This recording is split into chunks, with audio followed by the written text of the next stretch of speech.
अस्सलाम वालेकुम dear students. आज की वीडियो बहुत इंपॉर्टेंट है जिसके अंदर मैं आप लोगों के साथ 25 मार्च को जो यूईटी ई कैट का टेस्ट कंडक्ट कर रही है उसके एक्सपेक्टेड एमसीक्यूज़ बताऊंगा कि किस तरह से एमसीक्यूज़ आप लोगों से किन किन टॉपिक्स में से पूछे जा सकते हैं। बहुत इंपॉर्टेंट ये वीडियो है, आप लोगों ने इसको एंड तक देखना है। अगर आप लोग इस चैनल पे न्यू हैं तो इसको सब्सक्राइब कर लें, बेल नोटिफिकेशन ऑन कर लें, ताकि जितनी भी लेटेस्ट एजुकेशनल अपडेट्स हैं या यूनिवर्सिटीज़ के टेस्ट के रिलेटेड मटेरियल है वो आप लोगों को इस चैनल के थ्रू मिलता रहेगा। तो अब ये जितने भी एमसीक्यूज़ मैं आप लोगों के साथ शेयर करने लगा हूँ, बेसिकली ये सारे वो एमसीक्यूज़ हैं जो ई कैट के टेस्ट 2023 में आ चुके हैं। तो ज़ाहिर है अब यूईटी के पास एक अपना क्वेश्चन बैंक है, तो काफ़ी ज़्यादा चांसेस होते हैं इन एमसीक्यूज़ में से कोई चीज़ MCQs as it is repeat हो जाए, या इन टॉप आपको आइडिया हो जाएगा कि किन किन टॉपिक्स को आप लोगों ने ज़्यादा फोकस करना है। तो मैं अब आप लोगों के सामने ये एमसीक्यूज़ रन डाउन करता जाऊँगा, आप लोगों ने केयरफुली इनको देख लेना है। और सबसे पहले मैं आप लोगों के साथ केमिस्ट्री के एमसीक्यूज़ शेयर कर रहा हूँ। अगर कोई एमसीक्यूज़ आपको नहीं आता होगा तो आप लोग इन टॉपिक्स में जाके वहाँ से आप लोगों ने इनकी रीडिंग कर लेनी या देख लेना है, तो आपको आइडिया हो जाएगा। ये बहुत इंपॉर्टेंट एमसीक्यूज़ हैं और ये उन स्टूडेंट्स के लिए बहुत ज़्यादा हेल्पफुल होंगे जो 25 मार्च वाले यूईटी ई कैट टेस्ट में अपीयर हो रहे हैं। याद रखें, यूईटी ई कैट दोबारा से उन बच्चों का टेस्ट कंडक्ट कर रही है 25 मार्च को जो बच्चे किसी भी वजह से पहले टेस्ट ई कैट का नहीं दे सके, उनका मिस हो गया था। तो ये वीडियो बहुत ज़्यादा इंपॉर्टेंट है उन स्टूडेंट्स के लिए। आप लोगों को अब आइडिया हो रहा होगा कि किन किन टॉपिक्स में से, जैसे अब ये सेकंड ईयर केमिस्ट्री का चैप्टर नंबर 6 है, तो ये आप लोगों ने कंपाउंड्स के नोमेनक्लेचर देख लेने हैं, इनके रूल्स लिखे हुए हैं, इनमें से काफ़ी ज़्यादा रिपीट होते रहे एमसीक्यूज़ इस साल। तो आप लोगों ने ये जिन चैप्टर्स में से एमसीक्यूज़ आए हुए हैं, इन चैप्टर्स को अच्छे तरीके से देख लेना है, इन टॉपिक्स को अच्छे तरीके से देख लेना है। आपको काफ़ी ज़्यादा आइडिया हो जाएगा कि यूईटी ई कैट का जो क्वेश्चन बैंक है वो ज़्यादातर किधर से किन टॉपिक्स में से क्वेश्चन पूछ रहे हैं। इसके अलावा मैंने चैनल के ऊपर पूरी कंप्लीट प्ले लिस्ट मैथ की बना दी हुई है, तो जिन बच्चों का मैथ वीक है वो वहाँ से लेक्चर सुन ले। मैंने शॉर्टकट काफ़ी ज़्यादा बताए हुए हैं क्योंकि ज़ाहिर है यूईटी ई कैट के टेस्ट में लेंथी क्वेश्चंस होते हैं, तो शॉर्टकट के थ्रू उनको करना ज़्यादा बेहतर रहता है।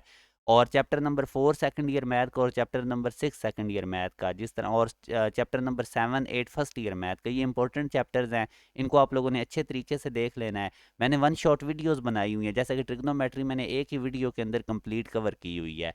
तो ज़रूर आप लोग उन लेक्चर्स को देखें ताकि आप लोगों का मैथ के अंदर अच्छा स्कोर हो सके। मैं वो पूरी प्लेलिस्ट की एंड स्क्रीन इस वीडियो के एंड पे लगा दूंगा। इसी तरह जो फिज़िक्स है उसके भी मैंने काफ़ी इंपॉर्टेंट एमसीक्यूज़ डिस्कस किए हुए हैं, और ये आज की वीडियो आप लोगों के लिए बहुत हेल्पफुल होगी उन स्टूडेंट्स के लिए जो कि अब अपीयर होने जा रहे हैं 25 मार्च वाले टेस्ट में।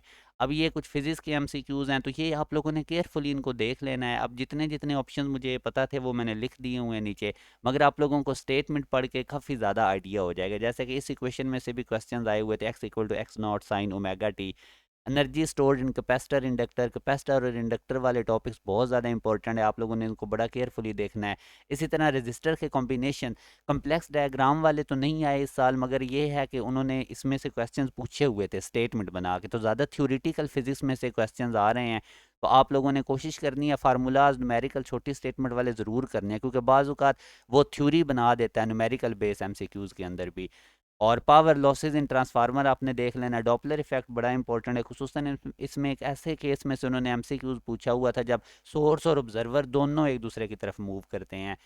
और फेरोमैग्नेटिक सब्सटेंसेस, इसी तरह इंट्रिंसिक प्रॉपर्टी, तो ये एनपीएन डायोड्स आप लोगों ने देख लेने हैं, full and half wave rectification और हाइजेनबर्ग अनसर्टेनिटी प्रिंसिपल आप लोगों ने देख लेना है। दो बेसिक मैथ में से भी क्वेश्चंस आए हुए थे, जिस तरह व्हाट इज़ 40% ऑफ 80, और एजेस में से भी एक क्वेश्चन आया हुआ था जो अभी आप लोगों के सामने, और ज्योमेट्रिक सीक्वेंस में से एक क्वेश्चन आया हुआ था। इसी तरह अब ये आप लोगों को काफ़ी ज़्यादा आइडिया हो चुका है कि आप लोगों ने किस तरह से चीज़ें देखनी हैं। और इसी तरह ये एक क्वेश्चन क्वाड्रेटिक इक्वेशन में से इस तरह के क्वेश्चन है जिनको बैक सॉल्व टेक्निक से आप लोगों ने करना है। क्वाड्रेटिक इक्वेशंस के ऊपर मैं एक वन शॉट वीडियो भी 1-2 दिन के अंदर अपलोड कर दूंगा। और जैसे मैं आपको बता रहा था कि सेकंड ईयर मैथ का चैप्टर 4 और चैप्टर 6 बहुत ज़्यादा इंपॉर्टेंट है, उसको आप लोगों ने केयरफुली देखना है। तो ये जिन चैप्टर्स में से, जिन चीज़ों में से, जैसे भी ये मैं आपको चैप्टर 4 6 का बता रहा था, तो अब जिन चीज़ों में से ज़्यादा क्वेश्चंस पूछे गए हैं वो सारी मैंने आप लोगों के साथ इस तरह डिस्कस कर दी हैं। आप लोगों को काफ़ी ज़्यादा इससे आइडिया हो जाएगा। और जो फिज़िक्स है उसको कोशिश करें कि जो सेकंड ईयर फिज़िक्स के फर्स्ट 5 चैप्टर्स हैं उनको एक दफ़ा अच्छी तरह गो थ्रू कर लें। और ये अब जितने भी 2023 में जो यूईटी कैट के टेस्ट कंडक्ट हुए थे 13 मार्च से लेकर 17 मार्च के दरमियान, वो सारे तकरीबन जो इनमें रिपीटेड एमसीक्यूज आते रहे हैं वो मैं आप लोगों के साथ डिस्कस कर रहा हूँ, टॉपिक्स बता रहा हूँ, चैप्टर्स लिखे हुए हैं। तो आप लोगों ने इनको अच्छे तरीके से देख लेना है। और इसी तरह मैथ के भी मैंने आपको बताया, फिज़िक्स के भी बताए।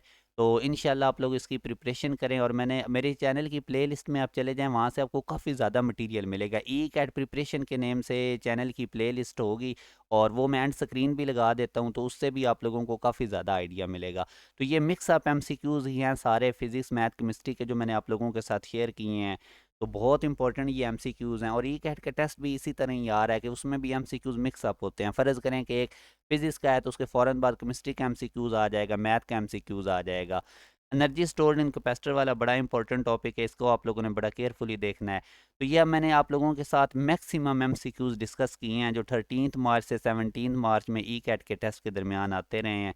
आप लोग इसको बड़े अच्छे तरीके से इन टॉपिक्स को देखें, इन्हीं एमसीक्यूज़ को भी तैयार करें। अगर कोई एमसीक्यूज़ ना आए तो उस टॉपिक में जाके देख लें, या गूगल कर लें। आप लोग गूगल पे भी लिखेंगे तो MCQs as statement Google पे लिखेंगे, एज इट इज़ आपके सामने ऑप्शन आ जाएगा। क्योंकि अब अगर मैं ये सारे एम सी क्यूज़ एक्सप्लेन करने लग जाऊँ तो वीडियो बहुत ज़्यादा लेंथी हो जाएगी। तो इसलिए मैंने अब आप लोगों के सामने स्टेटमेंट रख दी हैं, बाकी अब आप लोगों ने खुद से इनको देख लेना है। तो ये रूल भी आपने देख लेना है, जिस तरह मल्टीप्लिकेशन डिवीजन ब्रैकेट सॉल्व करनी, वो बेसिक सा एक क्वेश्चन होता है। तो इस रूल को भी एक दफ़ा आप लोगों ने देख लेना। प्रोबेबिलिटी वाला टॉपिक इंपॉर्टेंट है, उसको भी ज़रूर देखें। तो ये तकरीबन मैक्सिमम मैंने आप लोगों के साथ सारे एमसीक्यूज़ वो डिस्कस किए हैं जो रिपीट होते रहे हैं, जो मैंने कलेक्ट किए हुए थे। आप लोगों को जो बच्चे 25 मार्च को अपीयर हो रहे हैं उनके लिए बहुत ज़्यादा हेल्पफुल ये एमसीक्यूज़ होंगे, क्योंकि अब यूईटी भी नस्ट के पैटर्न पे ही एमसी पेपर ले रही है। इनका भी एक क्वेश्चन बैंक है, उसी में से रैंडमली बच्चों को क्वेश्चंस आते हैं। तो ज़ाहिर है अब क्वेश्चन बैंक में से अगर क्वेश्चंस कुछ रिपीटेड पता चल जाए तो काफ़ी चांसेस होते हैं कि इनमें से रिपीट हो जाएंगे। आप लोग बहुत केयरफुली इसकी प्रिपरेशन करें। आप लोगों को केमिस्ट्री के बहुत ज़्यादा एमसीक्यूज़ पास पेपर्स में से ये नज़र आ रहे हैं। और फिज़िक्स का कोशिश करें, डॉपलर इफेक्ट तैयार करें, उसके बाद साइडेड इन्फॉर्मेशन ज़रूर देखें, कैपेसिटर वाला टॉपिक अच्छे तरीके से देख लें। सेकंड ईयर फिज़िक्स पे ज़्यादा फोकस रखें, मगर बेहतर यही है कि बैलेंस करके चलें। कोई भी चीज़ ऐसी ना हो जो आप गो थ्रू जिसका आपने ना किया हो। और बाकी ई कैट प्रिपरेशन मेरे चैनल की प्लेलिस्ट में आप लोग चले जाएं, वहाँ से आपको बहुत ज़्यादा टिप्स एंड ट्रिक्स मिलेंगे ई कैट के रिलेटेड। तो ये आप लोगों ने वीडियो को पॉज करके ये सारे क्वेश्चंस अच्छे तरीके से देख लेने हैं, जो कि मैं रन डाउन करता जा रहा हूँ। और ये अब सारा देखे ना बता रहा है कि फ्रिक्वेंसी और टाइम पीरियड की प्रोडक्ट किसकी इक्वल थी, ये भी आया हुआ था। सेंट्रीपिटल फोर्स में से एक क्वेश्चन आया हुआ था। और इसी तरह एक क्वेश्चन आता था कि एक बॉडी को ऊपर अपवर्ड हम फेंक रहे हैं, वेलोसिटी गिवन होती है, फिर जब वो ग्राउंड पे वापस आता है तो किस वेलोसिटी से ग्राउंड को हिट करता है। ये कन्वेक्स लेंस में से आया हुआ था। तो ये सारे आप लोगों ने बड़े केयरफुली एमसीक्यूज देखने हैं। ये सारे वो वाले एमसीक्यूज हैं। अब ये देखें ना, एक ट्राई एंगल के कितने इंपॉर्टेंट एलिमेंट्स होते हैं, ये बार बार रिपीट एमसीक्यूज होते रहे हैं 13 मार्च से 17 मार्च तक जो ई कैट का टेस्ट हुआ था। तो आप लोग बहुत केयरफुली इन क्वेश्चंस को देखें, इन टॉपिक्स को देखें, आप लोगों के लिए बहुत ज़्यादा इसमें हेल्प होगी। और अगर आप लोग इस चैनल पे न्यू हैं तो इसको सब्सक्राइब कर लें, बेल नोटिफिकेशन ऑन कर लें, मैक्सिमम दोस्तों के साथ शेयर किया करें ताकि मैक्सिमम स्टूडेंट्स का फ़ायदा हो सके। अब जिस तरह ये दो वायर्स पैरेलल है, उनमें से करंट सेम डायरेक्शन में फ़्लो कर रहा है, तो वो क्या करेंगे? ज़ाहिर है सेम डायरेक्शन में करंट फ्लो करेगा तो अट्रैक्ट करेंगी, अपोजिट डायरेक्शन में करंट फ्लो करेगा तो रिपेल करेंगे। तो आई होप कि आपकी वीडियो में आप लोगों को काफ़ी फ़ायदा हुआ होगा। तो इन क्वेश्चंस को आप लोगों ने बड़ा केयरफुली देख लेना। वीडियो को पॉज करके आपने एक स्लाइड के क्वेश्चंस पढ़ लेने हैं, जो ना आए गूगल कर लें या अपनी बुक में से उन टॉपिक्स में से जाके देख लें। तो इंशाल्लाह मुझी उम्मीद है, और बाकी आप लोगों के लिए ढेर सारी दुआएं। इंशाल्लाह आप लोगों का ये टेस्ट बहुत अच्छा होगा, टेस्ट आसान होगा। अभी अब ये ओरिजिनल एमसीक्यूज़ हैं जो अभी लेटेस्ट यूईटी ई कैट के क्वेश्चन बैंक में पड़े हुए हैं, जो अभी 13 मार्च से 17 मार्च तक बच्चों को ये आते रहे एमसीक्यूज़। तो इसलिए बड़ा केयरफुली इन एमसीक्यूज़ को आप देखें। इन्हीं में से कॉन्सेप्ट बड़े रिपीट हो सकते हैं, इन्हीं में से MCQs as it is repeat हो सकते हैं। और दूसरी सबसे बड़ी चीज़ ये कि आपको अंदाज़ा हो जाएगा टॉपिक कौन से इंपॉर्टेंट है, किस तरह से क्वेश्चन पूछे जा रहे हैं, हमने किस तरह से प्रिपरेशन करनी है। तो ये बहुत ही इंपॉर्टेंट आज की वीडियो है, ख़ुसूसन उन स्टूडेंट्स के लिए जो अभी 25 मार्च को यूईटी ई कैट के टेस्ट में अपीयर होने जा रहे हैं। तो आप लोग ये बड़ी मेहनत के साथ मैंने कंपाइल किए हैं, तो आप लोगों ने इनको ज़रूर अच्छे तरीके से देखना है। बाकी कोशिश करें अपने एंड से तमाम चीज़ें करें, कोई भी चीज़ मिस नहीं होनी चाहिए आप लोगों की। तो बहरहाल अगर आप ये एमसीक्यूज़ को सामने रख के प्रिपरेशन करेंगे तो आप लोगों को काफ़ी ज़्यादा आइडिया हो जाएगा। वाईडीएसई वाला एक्सपेरिमेंट भी काफ़ी ज़्यादा इंपॉर्टेंट है। तो यही आज की वीडियो थी। और एंड पे जो बच्चे भी नस्ट के अंदर जाना चाहते हैं तो हम NET 4 का एक सेशन स्टार्ट करेंगे 15 अप्रैल के बाद। बड़ा ज़बरदस्त ये सेशन होगा जिसके अंदर आप लोगों को प्रिपरेशन करवाई जाएगी रेलेवेंट। तो जो बच्चे भी नस्ट के अंदर जाना चाहते हैं वो NET 4 सेशन के लिए दिए गए कॉन्टैक्ट नंबर पर रब्ता करके अपनी सीट रिज़र्व करवा सकते हैं। अभी हमारा NET 3 का सेशन चल रहा है, मगर ज़ाहिर है वो तो अभी उनका सिलेबस भी ऑलमोस्ट कंप्लीट हो चुका है, तो वो ज्वाइन करने का आपको इतना फ़ायदा नहीं होगा। तो इस दफ़ा नस्ट अपना NET 4 भी कंडक्ट करने जा रही है। तो जो स्टूडेंट्स भी नस्ट जाना चाहते हैं या जिनकी नस्ट ड्रीम यूनिवर्सिटी है तो वो ये सेशन ज्वाइन कर सकते हैं। दिए गए कॉन्टैक्ट नंबर पर रब्ता करके आप तमाम डिटेल ले सकते हैं। अपना ख्याल रखिएगा। अल्लाह हाफिज़।